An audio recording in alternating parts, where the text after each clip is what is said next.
Halo teman-teman, selamat datang di podcast perdana kami, Radio Audio Time. Time. Ya, nggak bareng, Yeay. nggak apa-apa deh, nggak bareng juga. Yang penting semangatnya, oke? Nah, Iya. teman-teman, perkenalkan saya Naura Nazifa, mahasiswa Psikologi UNJ angkatan 2017, yang hari ini akan memandu podcast perdana ini. Dan hari ini saya tidak sendiri karena saya ditemani oleh beberapa teman saya yang cantik-cantik. Siapa saja? Kenalkan dirinya dulu dong, teman-teman. Saya Agnin dari angkatan 2017 Psikologi Halo, UNJ. Anin. Halo Agnin. Hai. Halo, halo, aku Desi dari angkatan 2017 UNJ. Hai, UNJ. Desi. Halo Desi. Hai. Ya, perkenalkan nama saya Haula dari angkatan 2017 Psikologi UNJ. Hai, Ola. Halo. Dan Zahid, saya Eka, mahasiswi Psikologi UNJ tahun 2017 juga. Oh, hai. Halo Eka. Oke. Halo. Gimana nih kabarnya, teman-teman? Alhamdulillah. Baik. Sehat. Baik. Ola, gimana? Sehat? Alhamdulillah. Nora sehat? Alhamdulillah. Sehat, alhamdulillah. Alhamdulillah kalau misalnya semuanya sehat ya, baik-baik saja. Oke, teman-teman, podcast ini merupakan salah satu program psikoedukasi kami yang dibuat dengan tujuan untuk mengedukasi masyarakat mengenai hal-hal psikologi. Nah, kalau kita membahas tentang psikologi nih ya, biasanya tuh orang awam itu mengaitkan ilmu psikologi itu dengan ilmu membaca pikiran, ibaratnya gitu kan ya. Atau mungkin orang-orang psikologi itu orang-orang yang suka memberi nasihat kalau orang lain ada masalah, kemudian atau orang-orang yang suka memberikan tes-tes psikologi kayak tes IQ atau tes kepribadian. Terus apalagi biasanya orang awam tuh kalau ngelihat psikologi ilmu itu kayak gimana sih Paling teman-teman? bisa baca karakter, bisa Oh, calling orang. baca karakter tuh gimana tuh maksudnya deh? Bisa nih anak, gue orangnya, saya gimana orangnya gitu. Padahal baru Iya ya, ketemu gitu kan, mana saya tahu. iya sering banget ditanyain kayak gitu, bener-bener. Terus apa lagi kira-kira? Hipnotis, Oh, hipnoterapi. wah hipnotis, iya tuh bener. Hipnotisnya tuh hipnotis apa nih? Kayak uya-kuya, bukan ya? Bukan ya kita ya? Aduh, jadi nyebut merek deh itu kan. Aduh, ya udah. Pokoknya ilmu psikologi itu sebenarnya itu adalah ilmu yang sangat luas ya pembahasannya. Karena pada dasarnya ilmu psikologi adalah ilmu yang membahas tentang jiwa manusia dan tingkah laku manusia. Nah, saking luasnya itu, akhirnya ilmu psikologi punya berbagai cabang nih. Salah satunya ada yang disebut dengan cabang psikologi industri dan organisasi atau yang biasa kita singkat dengan PIO. Nah, PIO itu apa? Mungkin Mbak Anin bisa menjelaskan. Ya, PIO ini atau Psikologi Industri Organisasi merupakan cabang ilmu psikologi yang mempelajari tentang perilaku manusia dalam lingkup industri dan produktivitas gitu. Nah, di dalam psikologi industri organisasi ini terdapat psikologi konsumen. Nah, psikologi konsumen ini kita tuh mempelajari pola perilaku konsumen. Kenapa sih konsumen ini tertarik membeli suatu produk? Terus gimana caranya keputusan pembelian si konsumen. Pokoknya intinya pola perilaku konsumen terhadap suatu produk maupun jasa kayak gitu. Hmm. Nah, gitu ya teman-teman penjelasannya tentang PIO dan psikologi konsumen. Nah, topik hari ini juga ada sangkut pautnya nih dengan psikologi konsumen. Lebih spesifiknya adalah kita akan membahas tentang perilaku konsumen saat masa pandemi seperti sekarang. Karena kalau kita perhatikan ya teman-teman, semenjak pandemi ini, perilaku banyak sekali kegiatan yang sudah pola perilaku itu sudah berubah. Sekarang tuh semuanya serba dari rumah kebanyakan ya, kayak bekerja pun dari rumah, belajar dari rumah, belanja pun dari rumah alias dengan belanja online. Nah, karena oleh sebab itu makin banyak tuh ya situs-situs belanja online yang berkembang di Indonesia yang menawarkan berbagai penawaran menarik dari diskon-diskon yang besar-besaran atau mungkin barang-barang yang wow gitu ya. Dan pembayarannya pun juga lebih mudah kalau daripada kalau kita metode belanja yang konvensional atau yang tradisional ya, gitu, Betul. belanja online ini. Nah, Di sisi lain ya, kalau kita perhatikan juga fenomena-fenomena ini juga yang berkaitan dengan belanja ini juga muncul nih fenomena-fenomena baru yang sama sekali yang mungkin belum pernah kita lihat sebelumnya. Misalnya kayak apa nih fenomena yang Panic berhubungan buying. dengan panic Baik. buying ya benar banget tuh yang di awal-awal saat pandemi ya. Beli-beli. Heeh, Betul. Beli-beli masker, nimbun-nimbun. heeh. Terus apalagi tuh teman-teman kira-kira Impulse buying. impulse buying itu apa tuh? Impulse buying tuh. Itu yang kalau kita belanja tapi nggak planning dulu. Contohnya? Nggak terencana gitu ya. Iya. Misalnya kita ke Indomaret beli, ya sebut merek. Kita ke minimarket mau beli, niatnya mau beli gula. Pulang-pulang dapatnya gula, coklat, soda, gitu-gitu. Jadi banyak gitu ya. Iya, akibat belanja mata. Aduh, ya ampun. Pengalaman ya, Kak. Pengalaman yang teh. Online juga gitu loh. Ya, pokoknya Biasanya iya, kalau benar. ada diskon gitu kan. Iya. Ada diskon, ya udah deh beli. Padahal itu nggak masuk benar. Betul. Iya. Apalagi kalau online kita mau belinya apa, di home-nya keluarnya apa. Iya. Apalagi kalau Aduh. murah-murah gitu ya. Iya. benar. Ya, pokoknya saking banyaknya ya teman-teman mungkin penasaran nggak sih kenapa hal itu bisa terjadi, terus bagaimana cara mengatasinya gitu ya. Pertanyaan-pertanyaan ini kan mungkin akan muncul ya di pikiran teman-teman dan hari ini akan kita bahas tuntas mengenai topik tersebut bersama dengan ahlinya. Siapa ahlinya? Ada yang tahu? Nah, Siapa tuh? ya. Perkenalkan tamu kita hari ini adalah seorang dosen psikologi UNJ yang masih muda. Beliau adalah seorang dosen pion di psikologi UNJ. Dan selain menjadi dosen, beliau juga seorang entrepreneurship dan seorang penulis buku yang berjudul Psikologi Belajar dan Kognitif. Beliau juga mempublikasikan berbagai macam penelitian ya. 3 di antaranya yang terbaru nih tahun 2019 adalah tentang intensi menyebarkan berita palsu ditinjau dari model kepribadian 5 besar pada mahasiswa psikologi. Kemudian di tahun 2018 beliau juga mempublikasikan penelitian berjudul Engagement and the Spread of Fake News, Personality Trait as Moderator.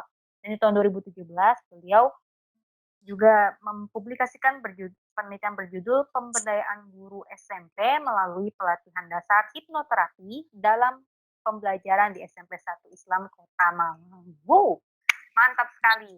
Langsung kita hari ini seorang dosen, seorang penulis buku, seorang entrepreneurship paket lengkap, masih muda lagi. Hehe. Siapa ya kira-kira? Ya, perkenalkan beliau adalah Bapak Erik MSI atau supaya lebih akrab kita panggil saya dengan Bang Erik ya. Kita panggil tamu kita hari ini Bang Erik. Bang Erik. Yeay. Ya, halo Ya. teman-teman, assalamualaikum. Waalaikumsalam. Masih muda nih dosennya. Iya. Aduh, Bang Erik, bagaimana kabarnya Bang Erik? Alhamdulillah, saya sehat. Alhamdulillah.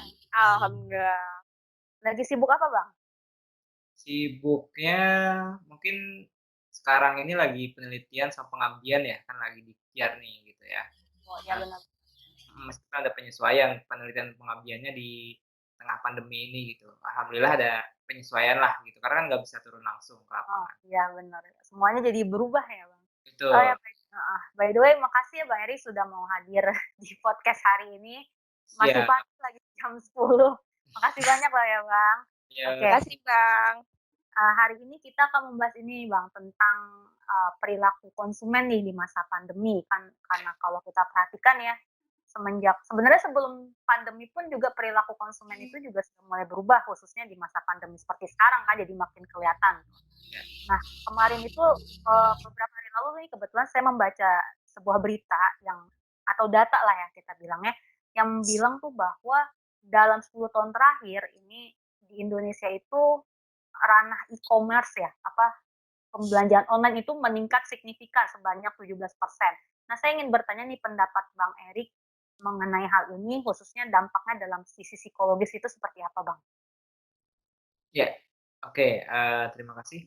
Pertanyaannya keren banget nih ya. Jadi kalau kita batasi misalnya pandemi dan sebelum pandemi memang, peningkatan belanja online gitu ya, di Indonesia juga cukup pesat gitu ya. Tadi kalau Iya. data sudah dijelaskan juga, dan itu menyasar, generasi-generasi milenial gitu ya. Yang benar-benar kalau misalnya teman-teman cek di ini ada data, di Kompas ya, kompas.com nih, tahun 2018 berarti, setidaknya Oh. sebelum, pandemi ya. Bahwa Iya. survei terbaru lembaga riset, Snapchart ya, pada Januari 2018 juga mengungkapkan bahwa generasi milenial menjadi konsumen e-commerce tertinggi, yakni sebanyak 50% ya. Oh. Bayangkan tinggi banget kan itu ya, usia 25 Iya. sampai 34 tahun, mungkin teman-teman termasuk nih ya. Iya, Iya. Bang. Kemudian, mayoritas konsumen online shopping ini berdasarkan gender adalah perempuan.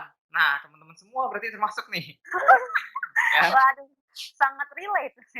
Nah, Bener. ini kalau, dari gender 65% perempuan, ya. Hmm. Kemudian jika digabung dengan, generasi Z gitu ya, 15 sampai 24 tahun, maka jumlah konsumen dari generasi muda, ya berarti kan yang, generasi milenial dan yang Z juga ya, itu kan muda nih ya, mencapai sekitar 80% teman-teman. Wah, Wow. Wow.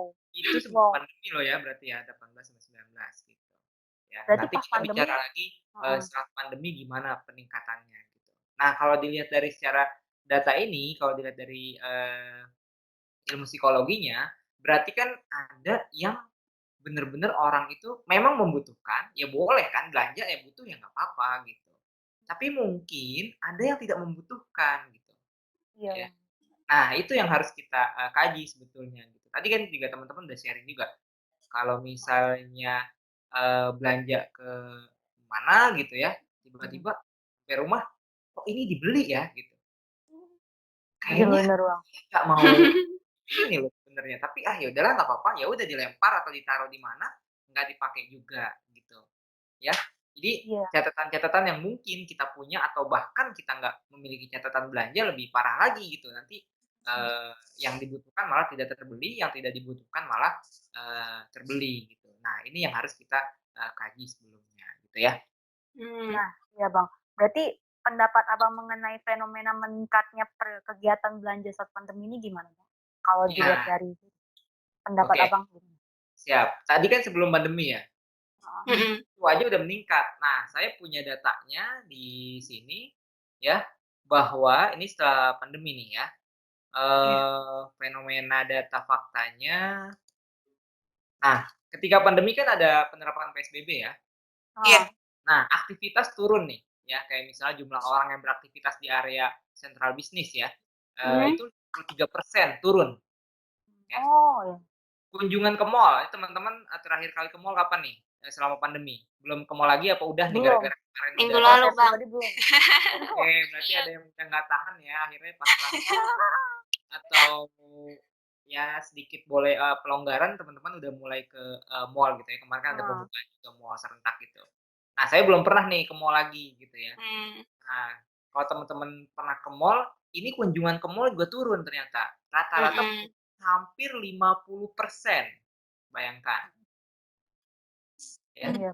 Jadi orang yang ke mall itu makin berkurang gitu. Tapi di sisi lain ya, aplikasi belanja ya, penggunaan aplikasi belanja online mengalami kenaikan hingga 300%, teman-teman, Luar biasa. ya. Wow. Peningkatannya, bayangkan gitu ya. Mungkin yang pengguna, online shopping gitu ya, aplikasinya yang tadinya nggak Mm-mm. punya bisa mulai, download Benar. dan lain gitu. Yang udah punya makin, sering belanjanya gitu, karena kan kita nggak boleh keluar rumah dan lain-lain gitu ya. Dan ini aplikasi produktivitas ya, misalnya kayak penggunaan aplikasi produktivitas itu kayak misalnya penggunaan Zoom, penggunaan, seperti ini ya, MS Teams dan lain-lain, itu meningkat hampir 400%. Wow. Jadi orang udah pada pakai ya, kan dosen-dosen yang lain juga udah punya, banyak banget langganan, nggak hanya prodi gitu ya yang memang perlu untuk misal sidang dan lain-lain. Dosen secara pribadi pun langganan gitu. Dia bayar per bulan, ini apa, Zoom dan lain-lain. Makanya nggak heran ketika, di sektor lain banyak yang menurun, tapi di Mm-mm. sektor lainnya banyak yang meningkat gitu. Ah. Mm-mm. Ya, Iya. Itu penyebabnya kenapa sih Bang, meningkatnya seperti itu? Selain karena pandemi gitu kan. Kira-kira penyebab lainnya apa tuh? Ya, penyebab lainnya sebenarnya ya selain dari pandemi ya. Kalau pandemi kita jelas bahwa perilaku orang berubah dari Betul. yang tatap muka, dari yang kita langsung on the spot gitu ya, langsung kita ke tempat belanja dan lain-lain, akhirnya berubah gitu ya. Jadi memang faktor utamanya memang perubahan perilaku dari sistem gitu kan ya, gara-gara pandemi itu. Kalau selain yang pandemi sebetulnya orang kan menikmati atau menginginkan sebuah kemudahan gitu. Ah, Ya, makanya sebelum pandemi juga, tetap meningkat gitu e-commerce dan lain-lain, karena itu mau lebih mudah gitu. Orang bisa belanja di kantor, orang bisa belanja dari rumah dan lain-lain. Apalagi ditambah dengan pandemi ini, orang jadi lebih, asik lah ya untuk, beraktivitas di rumah, seperti itu.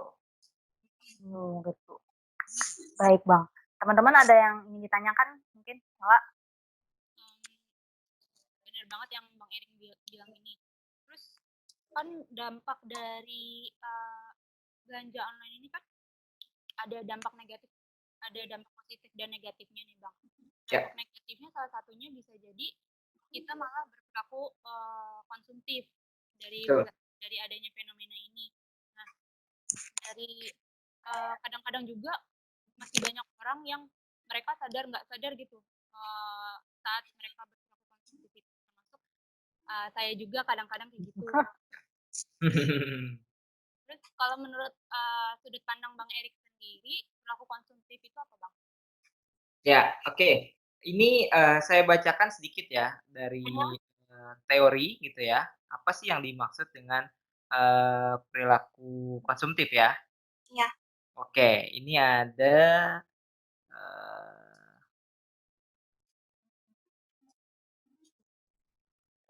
nah ya, perilaku konsumtif itu dapat nih ya, perilaku konsumtif terjadi karena seringkali membeli barang yang tidak dibutuhkan. Jadi kalau kita membeli barang atau ini sederhananya ketika kita membeli sesuatu barang yang kita tidak butuhkan, itu sudah termasuk perilaku konsumtif, teman-teman. Ya. Jadi sederhananya perilaku konsumtif itu apa sih? Perilaku yang membeli sesuatu, barang atau jasa yang kita tidak butuhkan, tapi tetap dibeli. Nah, nanti turunannya ada 3 nih. Ada perilaku konsumtif yang tadi sudah disebutkan juga, ada impulsive buying. Ada pembelian yang impulsif. Kita ngelihat barang, "Ih, itu diskon atau apa, beli beli." Beli. Impulsif. Padahal kita nggak ada niatan beli itu. Yang kedua ada non rasional. Yang nggak rasional gitu. Kita beli suatu barang, ini buat Tapi harganya dibeli. pas saya beli gitu, tapi kok dibeli gitu. Ya non rasional gitu. Ya. Nah, yang terakhir memang pemborosan gitu. Wasteful buying gitu ya. Jadi benar-benar dia beli ya akhirnya buang-buang uang aja gitu, boros gitu. Ya ini kan juga, 3 hal ini juga harus didukung oleh finansial gitu. Nah, kalau finansialnya, kuat, okelah dalam tanda kutip oke tuh mungkin tidak akan mengganggu kesehariannya gitu, ya. Kita nggak apa-apa kalau misalnya kita emang termasuk ketiganya gitu ya tadi, salah satunya lah misalnya kalau nggak ketiganya, boleh nggak apa-apa gitu. Tapi keseharian kita terganggu nggak? Kebayang nggak kalau kebutuhan kita belum kebeli, tapi kita melakukan impulsive buying misalnya. Kebutuhan kita belum kebeli, kita melakukan, non rasional buying misalnya. Kan itu mengganggu. Nah, kalau kita kaitkan dengan psikologi, hal-hal yang sudah mengganggu keseharian berarti masuk ke dalam gangguan, gitu. Kalau enggak, ya nggak apa-apa, selama finansial kuat, teman-teman juga, mulai merasa, "Ah, ini kayaknya nggak apa-apa deh, yang penting masih ada dana buat kebutuhan sehari-hari." Misalnya impulsive buying tadi gitu. Tapi kalau keseharian teman-teman masih bisa terjaga, ya cash flow-nya dan lain-lain, ya udah nggak apa-apa, aman juga gitu.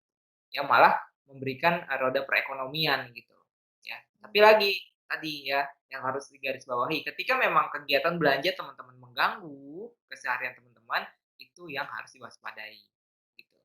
Ya, siap. Jadi bukan kita membeli barang tuh bukan lagi mempertimbangkan rasionalitasnya ya Bang. Jadi hanya untuk memperoleh kesenangan, kepuasan gitu. Betul. Nah, kira-kira nih Bang, apa aja sih Bang indikator atau ciri-ciri tertentu yang bisa menandakan nih bahwa orang tersebut tersebut berperilaku konsumtif.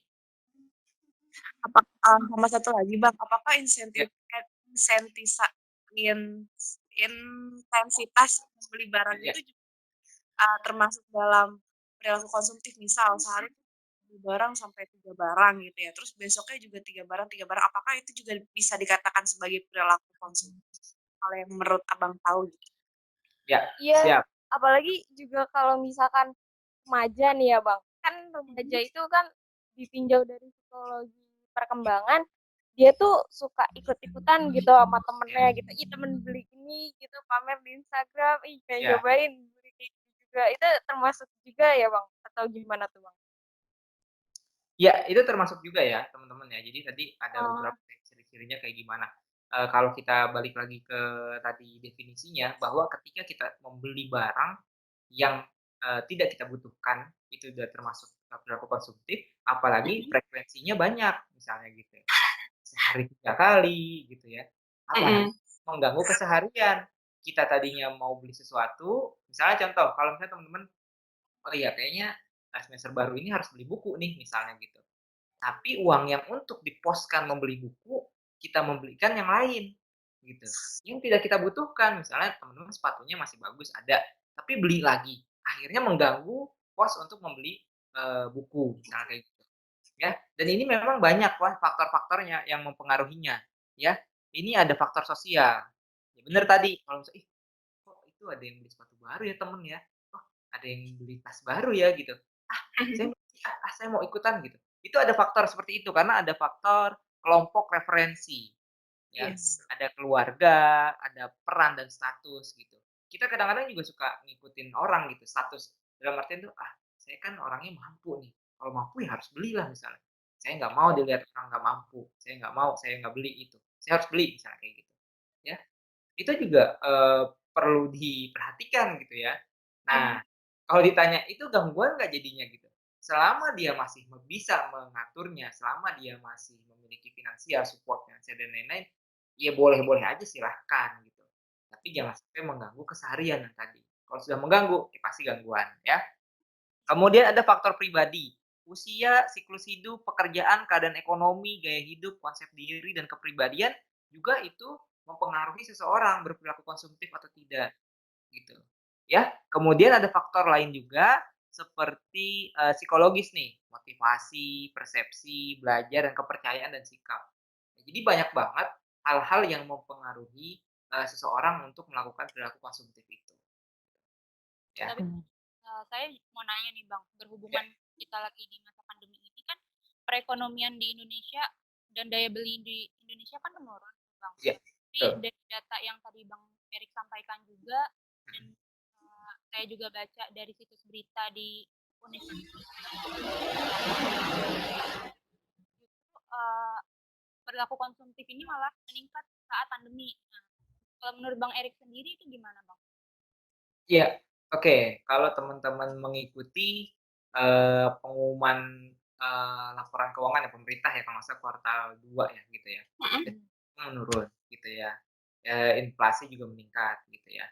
Jadi sebetulnya, lebih kepada daya beli masyarakat sih sebetulnya yang, sedikit menurun gitu ya. Daya beli masyarakat yang sedikit menurun. Jadi kalau mungkin kita nanti, survei gitu ya, bisa jadi orang-orang yang tadinya mau beli sesuatu gitu ya, bisa nggak jadi, bisa mikir beberapa kali lagi untuk melakukan pembelian. Karena kan juga dipengaruhi oleh apa tadi, persepsi, dipengaruhi oleh, referensi luar. Sekarang kalau teman-teman nggak baca berita misalnya, teman-teman nggak baca berita, nggak ngikutin perkembangan, kayak tadi bagus nih ya, teman-teman sudah ada yang, "Wah, kayaknya ekonomi Indonesia menurun nih," gitu ya. "Ah, Indonesia kayaknya mau resesi nih," misalnya kayak gitu. "Wah, Indonesia nih inflasi, deflasi dan lain-lain," gitu. "Gimana ya?" Gitu. Nah, berapa banyak orang-orang yang paham itu? Kalau yang nggak paham itu, kira-kira teman-teman mikir nggak kalau mau belanja? Kayaknya enggak gitu ya. Iya, Kayaknya enggak iya, gitu, beli bener. aja selama kita ada uangnya gitu. Tapi untuk orang-orang tertentu ya, pasti akan berpikir berkali-kali gitu. Orang yang mau beli kendaraan berpikir berkali-kali. Orang yang mau beli properti berpikir berkali-kali. Orang yang mau beli, misalnya kebutuhan-kebutuhan, tersier gitu ya, sekunder dan tersier, pasti mikir. Kalau pokok nggak pakai pikir-pikir kan, istilahnya gitu. Iya. Ya.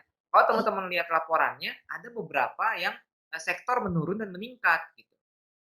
Sektor yang menurun tadi, kayak misalnya perhotelan gitu ya, transportasi gitu ya, itu menurun tuh gitu ya. Tapi yang meningkat apa? Pertanian misalnya, sektor-sektor yang tadi e-commerce dan lain-lain itu meningkat. Kenapa? Karena memang itu kebutuhan. Kayak consumer goods Hmm. gitu ya, itu nggak akan pernah menurun dalam tanda kutip.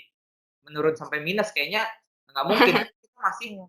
membutuhkan itu gitu. Tapi untuk sekali lagi untuk, yang kebutuhan primer, itu minimal kalau nggak menurun, ya dia stuck gitu ya. Karena kebutuhan pasti selalu dibutuhkan, kebutuhan utama, pokok gitu. Tapi kalau untuk kebutuhan, tersier, sekunder dan tersier, itu kayaknya pasti akan terkoreksi lumayan sih gitu, ya. Mhm. Oke, baik Bang.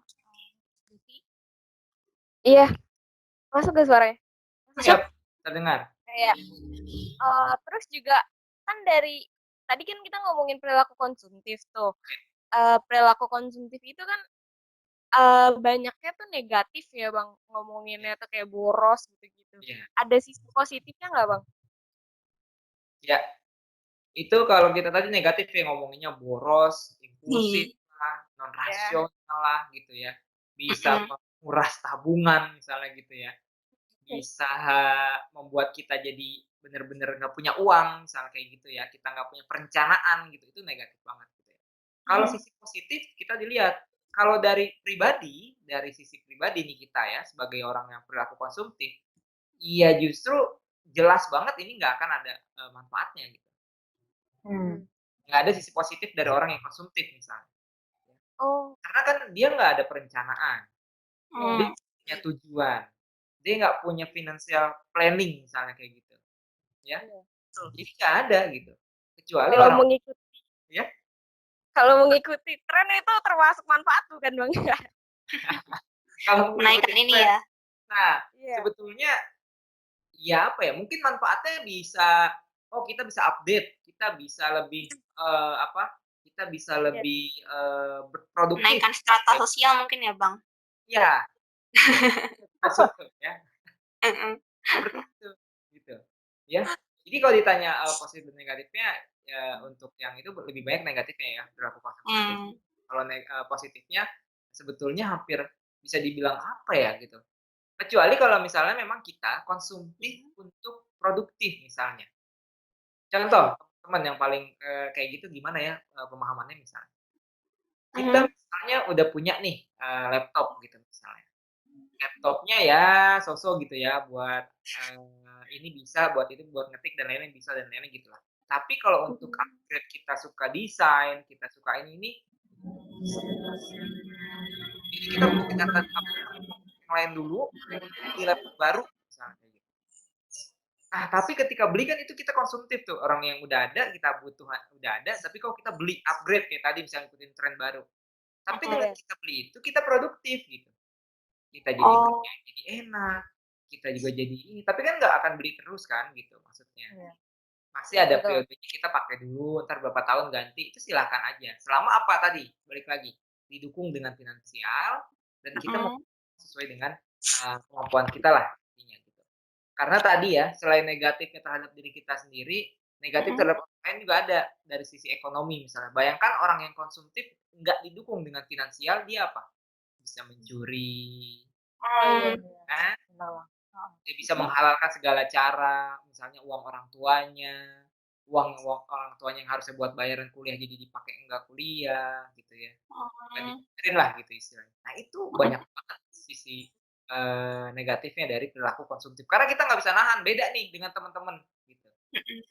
Makanya ini masuk nanti ya, mungkin, nanti ada pertanyaan selanjutnya mungkin ya, tapi Mhm. kalau ditanya ada negatif dan positifnya, hampir negatif selalu yang untuk, perilaku konsumtif. Kalau positifnya kalau dilihat dari sisi yang lain, untuk negara misalnya gitu ya, untuk yang lebih luas gitu ya, ya Mhm. menggerakkan perekonomian sih sebetulnya. Iya, Iya. Mhm, benar. Naiknya perilaku menyebabkan berputarnya roda perekonomian intinya gitu ya Bang kalau buat iya, negara. kalau dilihat secara makronya ya. Iya. Iya. Ya Bang, paham. Ya, Ya. silakan Anin. Mungkin. Ya, kan dari tadi kita ngomong ciri-cirinya begini, begini positif negatifnya gini gitu ya Bang. Ya. Saya punya cerita, bukan cerita sih, ini pengalaman keluarga saya sendiri ya Bang. Oke. Sehari itu paket bisa datang sampai 3 barang. Dan itu udah terjadi dari awal pandemi.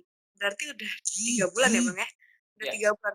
Itu bener-bener setiap hari Bang, bener-bener nggak berhenti sampai detik ini. Nah, gimana sih Bang langkah-langkah yang mudah untuk mengatasi hal tersebut gitu Bang, menurut Abang gitu? Itu kan itu udah parah ya Bang ya, itu udah berbulan-bulan terus datang pun kita yang di rumah jadi kesal sendiri gitu ya Bang ya, udah dia pakai tapi dia nggak mau ngambil gitu kan. Terus dilihatnya juga udah numpuk-numpuk gitu kan kayak, kok bisa begini ya orang gitu loh Bang. Kan orang-orang rumah gitu ya, kok bisa begini ya orang.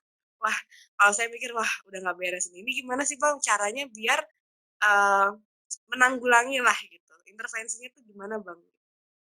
Ya, oke, terima kasih pertanyaannya. Ini tadi yang saya lihat ya, saya juga sambil buka catatan jurnal atau hasil penelitian dari mahasiswa angkatan 2015 lah ya, di belakang saya masih nyimpen. Itu penelitian terkait dengan pengaruh kontrol diri terhadap perilaku konsumtif. Nah, keyword-nya adalah kontrol diri nih. Ya. Kontrol. Nah, itu benar-benar bekerja gitu ya. Kontribusinya berpengaruh gitu ya. Jadi signifikan berpengaruh. Kontribusinya terhadap penurunan perilaku konsumtif seseorang hampir 16,5%. Wah, Jadi lumayan tinggi, lumayan baik gitu ya. Kalau kita bisa menerapkan kontrol diri ini dalam diri kita, gitu. Ya. Jadi kontrol diri itu apa? Perilaku untuk membendung gitu. Ya. Untuk membendung keinginan-keinginan yang tidak sesuai dengan perencanaan. Ya. Secara sederhananya kita mampu mengkontrol diri kita agar sesuai dengan perencanaan kita gitu. Nah, kebayang nggak kalau tadi teman-teman ada yang misalnya ngerasa impulsive buying, ada yang non rational buying, ada yang multiple buying gitu ya, jadi boros. Ada bahkan yang saya baca bahwa ketika kita ingin membeli sesuatu, minimal 7 hari lah kita untuk berpikir-pikir gitu. Oh. Ini beli nggak ya? Apa ya? Nggak ya? Ini beli nggak ya? Nah besokannya lagi kita mikir lagi. Kayaknya nggak terlalu butuh deh. Besokannya mikir lagi. Sampai 1 pekan kira-kira kita memutuskan untuk beli dan tidak, itu rata-rata ketika membeli nggak akan menyesal, ketika tidak membeli pun tidak akan menyesal. Karena kita sudah memikirkan matang-matang. Gitu. Ya. Nah, kontrol diri ini kira-kira apa aja sih? Ya tadi disiplin diri, ya. Disiplin diri, kemudian yang ngatur gitu. Kita bisa mengatur bagaimana caranya ini tuh tidak terjadi misalnya kayak tadi. Kalau misalnya mau belanja keluar, ya kita harus punya perencanaan. Oh, ini loh yang dibelanjain, ini gitu. Jadi memang kuncinya ada kontrol diri dan di dalamnya adalah kita disiplin terhadap diri kita sendiri. Banyak latihan gitu. Ya. Karena pelan-pelan, nggak mungkin langsung langsung hilang, enggak. Proses pelan-pelan, iya. Kita perlu proses untuk itu gitu. Tadinya belanja mungkin belanja online sehari 3 kali misalnya, dengan adanya perencanaan itu, program itu, mengkontrol diri itu, ya harusnya bisa ya pelan-pelan jadi 2 kali misalnya belanjanya sehari, nanti pelan-pelan sekali gitu, ya. Dari kebiasaan-kebiasaan kita membuka, aplikasi online shop gitu ya, kita harus jangan buka, tahan, jangan kayak gitu, ya. Itu boleh, itu perlu latihan, gitu. Ya, caranya itu yang, utama adalah kita harus belajar, mengontrol diri kita untuk tidak melakukan belanja-belanja yang tidak kita perlukan, seperti itu. Kalau ini kan bisa bisa terjadi di remaja gitu ya Bang tadi ya sama dewasa awal ya Bang. Ya. Kalau misalnya dewasa awal itu kan ya mereka sudah mulai berpikir bahkan sudah bekerja gitu ya Bang. Jadi dia diri secara finansial. Ini gimana kalau remaja? Apakah remaja juga karena kontrol diri atau bisa dibantu oleh lingkungan sekitarnya gitu Bang untuk mengintervensi dia agar misalnya dia sudah terjadi perilaku konsumtif nih, apakah di sekitarnya juga bisa membantu dan bagaimana caranya gitu? Ya, oke, ini keren ya. Jadi kalau tadi fokusnya kita ke individunya, dia harus membuat list misalnya, dia harus disiplin, dia harus Mhm. bisa mengontrol dirinya gitu ya. Nah, gimana, peran lingkungannya? Terutama sebenarnya, lingkungan, keluarga sih sebenarnya ya gitu, ya. Kan kalau misalnya kita ngomongin tadi, remaja gitu ya, kan uangnya Mhm. masih diberikan lah ya, dia belum bekerja jadi diberikan oleh orang tua. Orang tua juga harus bisa mengontrol itu gitu. Kalau misalnya dia ngasih berapa rupiah per bulan, misalnya kayak gitu, itu bisa mengontrolnya, "Kamu uang segini untuk kemana aja? Kamu uang Mmm. segini pos-posnya kemana?" Misalnya. Itu harus dikontrol tuh. Karena kalau enggak, kita nggak tahu dan kita akhirnya nggak paham, "Ini anak saya uang segini cepet habis kenapa ya?" Misalnya. Kan orang tua juga kalau diminta uang, "Kemarin nih habis untuk ini." "Oh iya," gitu, "kurang berapa?" "Ini." "Kemarin tuh buat bayaran ini, buat itu, beli buku, beli ini." Padahal bukan misalnya. Nah, Mmm. jadi peran orang tua tuh penting banget gitu. Baru nanti peran peer group-nya gitu, ya. Kita jangan jadi toxic juga kan istilahnya gitu ya. Ya. "Ah, udah Mhm. beli aja gitu, ini keren banget loh, gue kemarin baru beli," misalnya gitu. Ya oke kalau misalnya dia yang finansialnya baik, dia yang menengah ke atas keluarganya gitu. Tapi untuk orang-orang tertentu, nggak ngejar nih gitu, dan repot banget untuk itu gitu. Jadi harus bisa kontrol diri gitu. Kalau kita belum mampu ke sana, ya jangan dulu gitu. Ya ini kalau yang tadi terkait dengan usia-usia remaja gitu ya, yang kita sering, akhirnya banyak yang berperilaku konsumtif. Tapi Iya. belum tentu juga yang ke dewasa awal dan dewasa tidak berperilaku seperti itu. Kan ini kan kontinu, kalau dia dari remaja dia nggak belajar itu, bisa jadi ketika dia udah punya gaji pun sama. Orang banyak yang sudah memiliki penghasilan, tapi tidak punya tabungan misalnya. Orang Mmm. banyak sudah memiliki penghasilan, tapi sulit mengontrol, "Kok kayaknya duit gue lewat-lewat aja ya?" Gitu. Karena buat bayar ini, buat nyicil ini, buat itu, dan lain-lain. Nah, makanya penting sekali untuk kita mengatasi atau mengurangi perilaku konsumtif dengan mengontrol diri, ya dari Mhm. diri sendiri, keluarga, lingkungan, gitu. Dan kita juga perlu untuk melek, finansial gitu. Iya. Gimana Mmm. caranya nih kita membagi, kan kita juga boleh dong ngasih reward ke diri kita, ya. Kalau yang udah kerja misalnya, atau yang remaja, dia dikasih uang berapa, dia nabung tuh 10.000, Nabung. atau berapa. Terus di akhir dia mau beli sesuatu, ya boleh dong untuk reward dia nabung, untuk mau beli sesuatu tuh boleh. Itu malah, sehat lah gitu ya, gitu. Mmm. Oh, gitu ya, sehat. Oke. Ya, selain dari internal kita, eksternalnya juga harus mendukung ya, Bang, ya. Betul. Oke, Oke. Mung teman-teman ada yang mhm. bertanya? Nah, mungkin saya, mau tanya ya lanjutannya. Kan tadi Abang bilang ya kalau misalnya kita punya penghasilan gitu, Ya, udah punya penghasilan mungkin kita, akan lebih rentan mungkin ya terhadap terhadap apa, konsumerisme gini, ya. ya nggak, Bang? Nah, kalau sewaktu pandemi itu kira-kira kalau menurut Abang tuh kalangan usia berapa sih yang paling rentan sama perilaku konsumerisme ini? Apakah tergantung sama umurnya? Apakah tergantung sama besar pendapatan dimiliki orang tersebut? Nah, kalau misalnya fenomena di mana remaja itu menjadi pelaku perilaku konsumerisme ini, itu menurut Abang bagaimana ya, Bang, selama pandemi ini?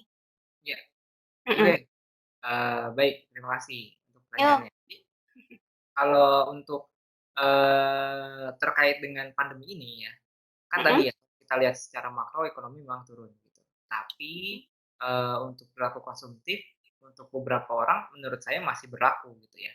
Di Mhm. remaja masih gitu, tapi tadi frekuensinya mungkin menurun. Kenapa? Karena, kalau teman-teman nanti baca hasil laporan keuangan, negara gitu ya, ada yang Mhm. sifatnya, deflasi gitu. Jadi misalnya barang-barangnya banyak nih gitu di Iya. pasaran, tapi daya belinya rendah gitu.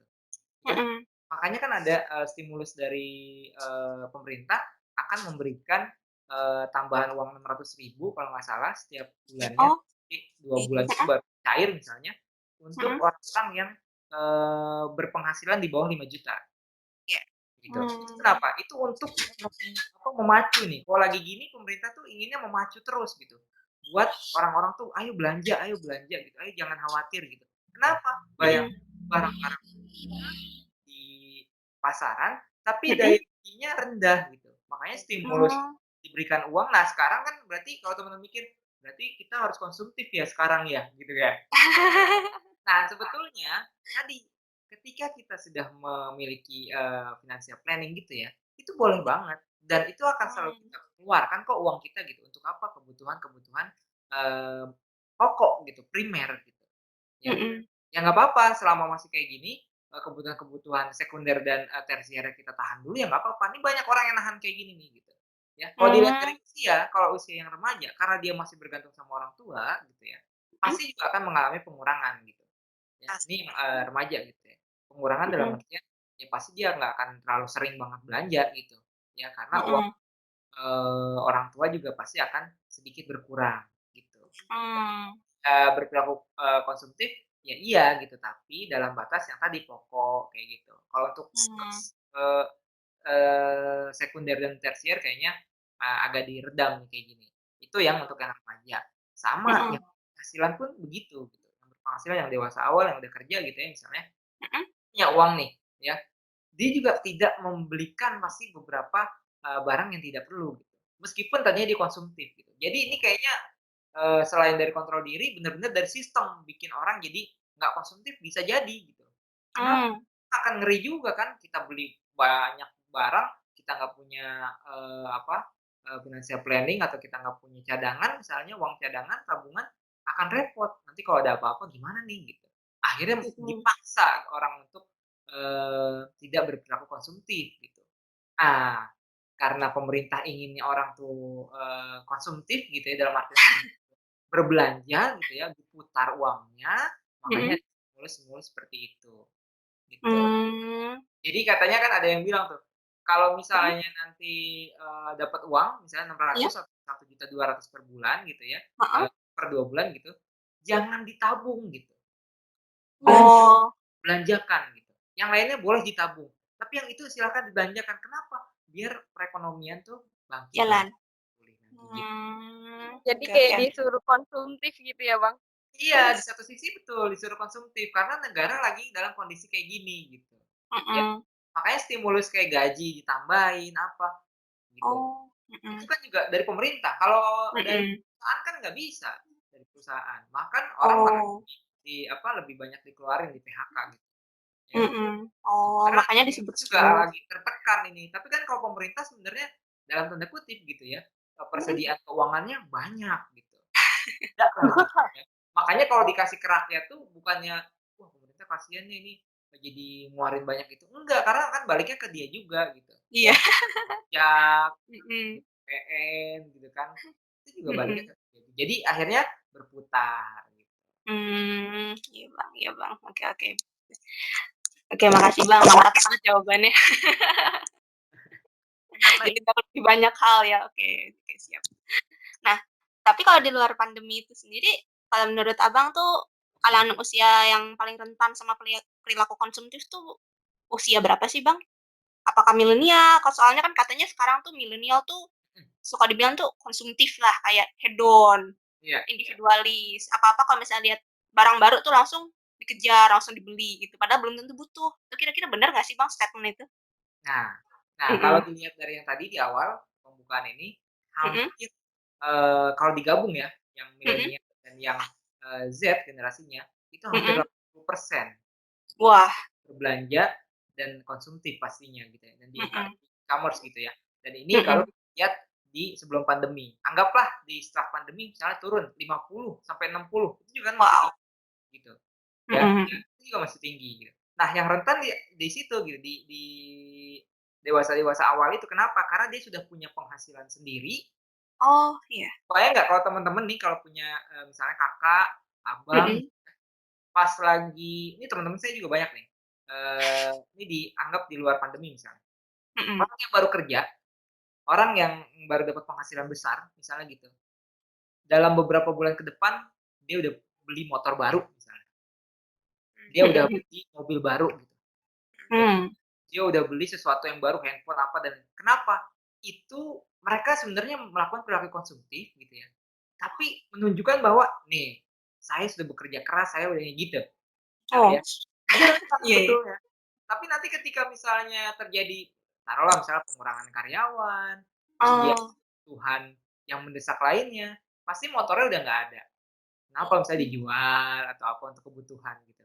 Karena memang awal begitu gitu. Kita merasa seneng banget, euforia banget ketika gaji pertama gede banget ya segini. Tapi kalau udah kesini pelan-pelan kayak misalnya udah masuk ke dewasa gitu ya, Masa tengah ya, Bang? tengah ya, matian sampai ke akhir itu berpikirnya lain gitu.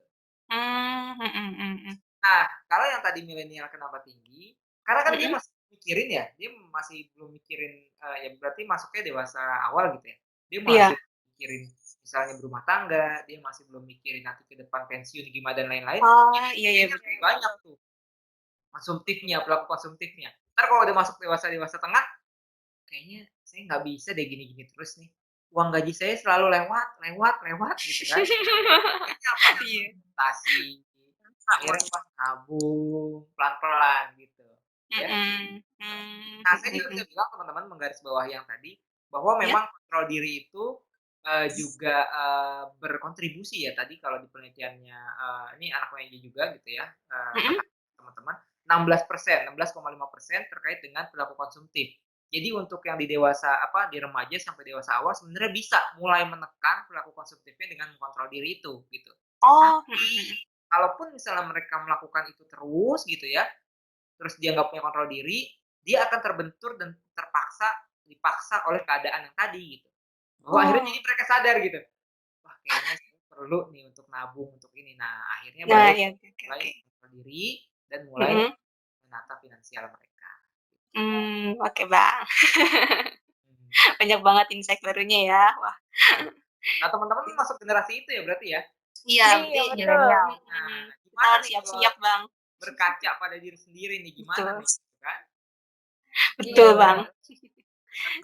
Pesan-pesan buat generasi sekarang tuh gimana menghadapi situasi yang seperti ini, kita harus gimana Bang kalau dari Abang? Oh iya, boleh nih Bang, kasih tahu saran-sarannya nih buat kita calon ini kita udah termasuk milenial sih ya. Mumpung belum lulus Bang, belum punya pendapatan mungkin bisa kasih pencerahan kepada kita supaya kedepannya bagaimana sih cara planning keuangan yang baik itu supaya kita nggak jatuh ke dalam lubang perilaku konsumtif ini Bang. Ya. Oke, ini keren banget ya pertanyaannya ya. Jadi bagaimana caranya kita agar tidak masuk ke dalam kelompok yang perilaku konsumtif ini ya. Jadi benar-benar sekali lagi bahwa ini bekerja banget gitu ya, bahwa perilaku kontrol diri ini juga mengurangi perilaku konsumtif gitu. Kita harus belajar, kita harus latihan pelan-pelan untuk mengontrol diri kita, untuk ya tadi disiplin, ini perlu nggak ya kita beli ya, ini perlu nggak ya kita belanjain, ini perlu nggak kita miliki. Nah itu harus belajar pelan-pelan, mumpung kita masih ya masuk ke dalam remaja akhir misalnya kayak gitu. Itu kita belajar. Nah, ketika kita sudah mampu melewati masa itu, gitu ya, di masa pandemi seperti ini maupun di bukan masa pandemi, itu akan bekerja banget deh buat kita gitu ya. Perilaku-perilaku tadi mengontrol diri itu. Kenapa? Ketika di masa pandemi yang kita harus benar-benar ngerem pengeluaran-pengeluaran dan lain-lain, nah nanti kalau beli gitu ya di masa non pandemi misalnya, kita udah terbiasa, udah aman gitu. Udah enak banget gitu. Dan sekarang kita di remaja nih. Di remaja kita udah bisa mengatur pola keuangan yang dikasih orang tua dan lain-lain misalnya. Nah, ketika kita nanti udah dapat penghasilan sendiri, kita juga akan terbiasa akhirnya bisa mengatur keuangan, pola keluar masuk keuangan, cash flow-nya dan lain-lain. Akhirnya kita bisa mapan sejak muda lah, mudah-mudahan gitu. Ya. Kalau boleh beli barang dan lain-lain boleh gitu ya, bukan yang konsumtif gitu. Akhirnya nggak beli barang sama sekali, baju mulu misalnya kan, handphone udah jadul banget dan lain-lain itu gitu ya. Kita juga tidak boleh pelit terhadap diri sendiri. Iya, oke Bang. Ya. Siap, Nah, siap. yang menarik satu lagi bahwa gini, kalau misalnya teman-teman punya misalnya ya punya pemasukan 1 juta rupiah. Ya, anggap teman-teman punya pemasukan 1 juta rupiah per bulan. untuk kehidupan ya, biasanya untuk kehidupan itu 30% lah taruh ya. Untuk Mm-mm. hidup teman-teman habis 300.000. Sisanya untuk nabung misalnya, berarti 700.000 untuk nabung.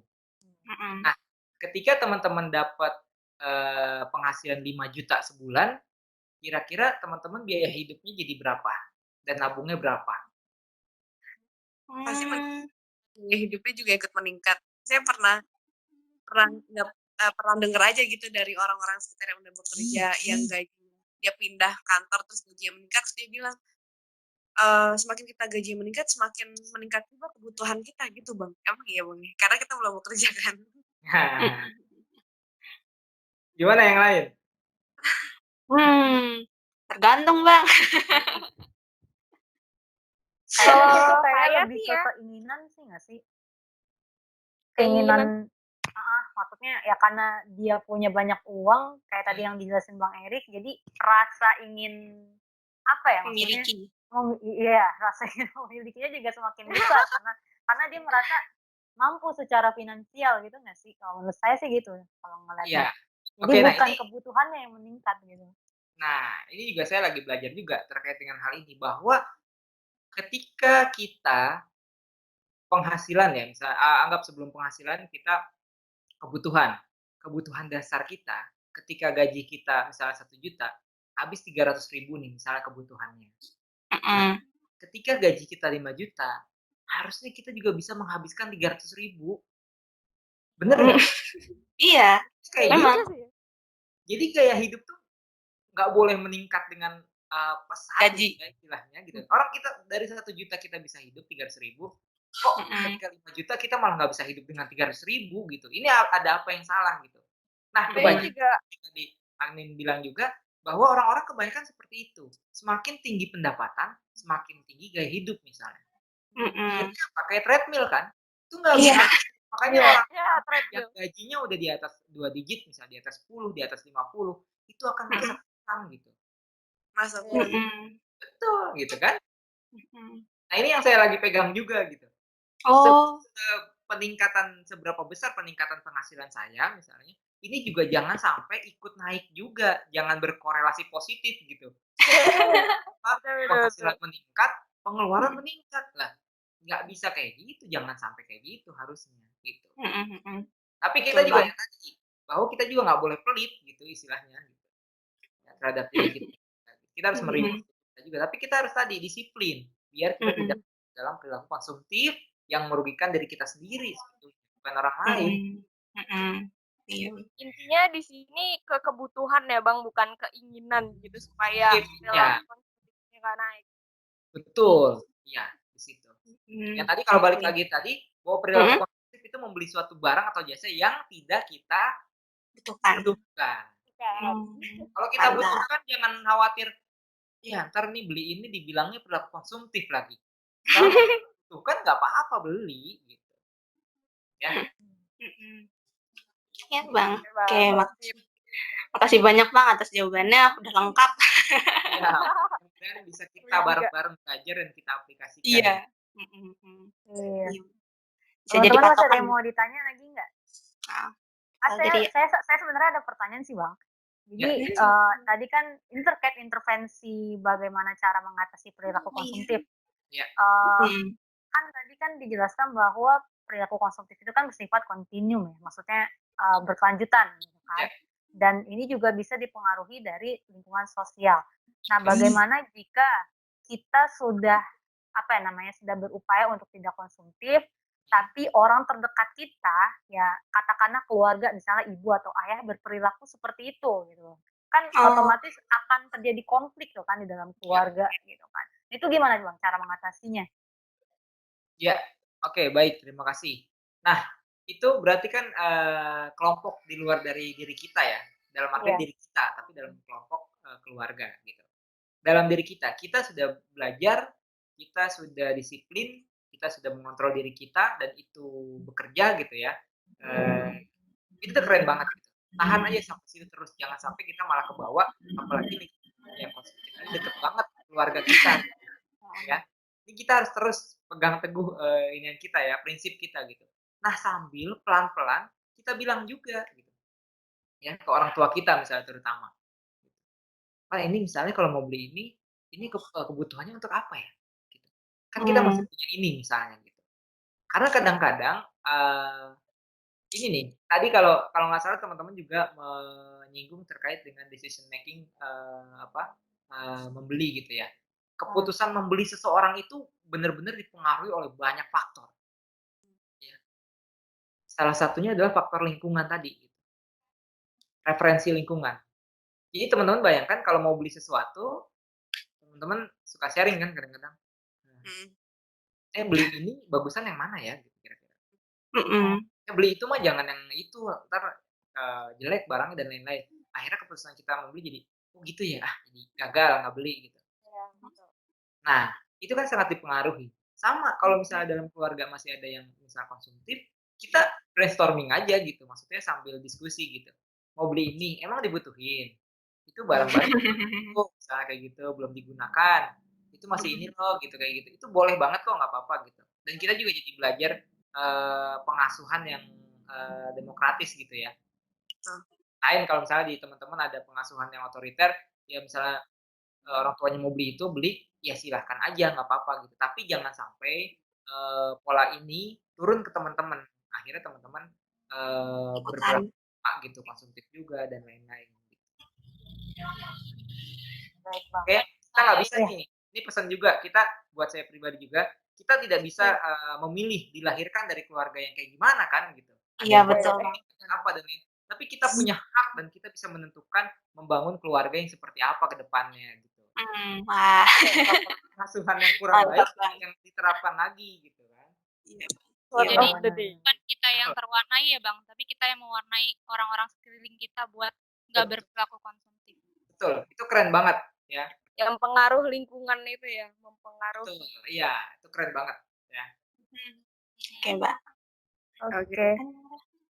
Baiklah teman-teman, masih ada pertanyaan lagi mungkin dari teman-teman terkait topik kita hari ini? Jadi aku sudah. Kayaknya sudah terjawab. Mantap jawabannya. jawabannya. Ya pertanyaannya. Baik Bang, terima kasih Bang atas sharingnya, ilmunya hari ini sangat bermanfaat sekali Bang. Kami juga mendapat banyak insight baru yang benar-benar wow banget gitu ya. Makasih ya Bang sudah mau berbagi atas ilmu dan waktunya. Hebat sekali. Ya, thank you Bang. Siap Bang. Mohon izin ya. Ya, makasih Bang. Makasih Bang. Makasih Bang Erik. Waalaikumsalam. Oke, baiklah teman-teman, gimana nih materinya hari ini? Insight apa saja sudah didapatkan? Sangat seru ya. Mantap Gimana sekali. Desi mungkin mau berbagi insight-nya apa saja yang sudah didapat? Insight-nya tuh kan ngerasa lagi kesinggung gitu pas ngomongin generasi singgung juga kan kesinggung kan kalau milenial itu belanjanya banyak gitu konsumtif gitu ya kan, kepikir juga kayak tukang jajan juga, astagfirullah. Ayo. Tapi mikirin juga yang kata kontrol pribadi itu, wah iya juga ya, kita harus diterapin kontrol pribadi, harus rajin-rajin nabung kalau punya uang aja. Wah, sudah menyiapkan masa depan. Ya gitu untuk masa tua gitu sih intinya dari aku mah. Kalau Eka gimana, Eka? Kalau dari aku sih gimana ya? Banyak sih sebenarnya yang bisa ditangkap dari materi Bang Erik tadi. Seperti misalnya yang kayak gimana sih cara kita ngontrol diri tuh, bagaimana sih kita harus latihan cara berpikir rasional dalam membeli sesuatu, kayak misalnya tadi teknik, misalnya kalau mau beli barang harus pikirin dulu 7 hari, butuh nggak sih? Perlu nggak sih? Harus dibuat apa sih barang itu? Tahan lama nggak? Dan sebagainya. 7 hari itu cukup lama ya, seminggu loh jedanya. Dalam 7 hari itu meskipun cuma seminggu, itu bisa terjadi banyak perubahan pikiran. Bisa aja kita di hari pertama tuh pengen banget, besoknya kayaknya nggak begitu penting deh, terus mungkin lama-lama oh nggak butuh deh, kayaknya nggak perlu dibeli gitu. Dan itu juga tiba-tiba ini Kak, tiba-tiba pas udah mau bilang mau pengen beli lagi, barangnya udah hilang, udah kebeli orang. Iya. Bedanya sih gitu, cuman ya udah keduluan ya udah ya mau nggak mau ya kita harus ikhlas. Nggak Nah, boleh belum dibilang lagi yang diremehkan. tadi kita bisa negur juga anggota keluarga kita. Kan sebelumnya kita tuh mungkin acuh Hmm. tak acuh ya. Oh, mama mau beli ini nih. Suka-suka dia lah, yang punya duit dia. Iya. Kan itu juga berpengaruh ya pada keluarga kita. Kayak itu kan nanti barangnya ditaruh di rumah kita, yang pakai juga bisa kita. Tapi kalau misalnya nggak ada fungsinya, nanti mau dibuat apa? Apa cuma jadi pajangan aja, nggak ada fungsinya? Kan itu berpengaruh ya. Kan bisa aja uangnya kita alokasiin untuk hal yang lebih penting, kayak kebutuhan premier gitu, kayak seperti makanan, kebersihan, apalagi sekarang kan. Nah, Iya, dan bisa aja barang itu nggak begitu penting dan kita bisa negur, "Mah, ini kira-kira penting nggak sih barangnya? Perlu nggak sih? Coba dipikirin deh, ini cukup mahal loh," gitu. Lu bisa benar. dapat insight juga kan sebelumnya mungkin di antara kita tuh acuh nggak acuh ya, kayak, "Oh, suka-suka lu lah, mau beli ini ya udah, duit lu," gitu. Iya benar. Keren sekali insight-nya. Oke. Ola gimana Mhm. mungkin dari Ola? Kalau dari saya, dari aku, banyak banget sih tadi yang bisa di-sharing dari Bang Erik. Terus juga dari tadi yang ciri-ciri perilaku konsumtif yang dijabarin, jadi analisis diri sendiri gitu. Ciri-ciri yang tadi disebutin tuh kita termasuk nggak sih? Kita berperilaku konsumtif juga nggak sih? Gitu. Terus Mhm. kalau misalkan enggak ya alhamdulillah. Tapi kalau misalkan tentu saja kita tadi juga belajar kan tuh dampaknya apa aja. Kalau misalkan kita nggak bisa mengontrol perilaku konsumtif tersebut. Mhm. Kalau misalkan emang finansial kita mendukung ya it's okay gitu. Tapi kalau misalkan kan kehidupan itu roda selalu berputar gitu kan. Wah, Iya. Wow, sangat-sangat wow. mantap. Jadi nggak selamanya kita ada di atas gitu. Kita bisa jadi ada di bawah. Tapi perilaku konsumtif ini malah udah jadi kebiasaan diri kita sebelum kita berada di posisi itu. Jadi kan gawat gitu kan buat kita sendiri. Tuh, itu sih. Ya, baiklah. Terima kasih Ola. Anin, bagaimana Anin? Kalau kalau saya pribadi ya, saya melihat sisi positif dari pandemi ini gitu ya. Wow. Wah.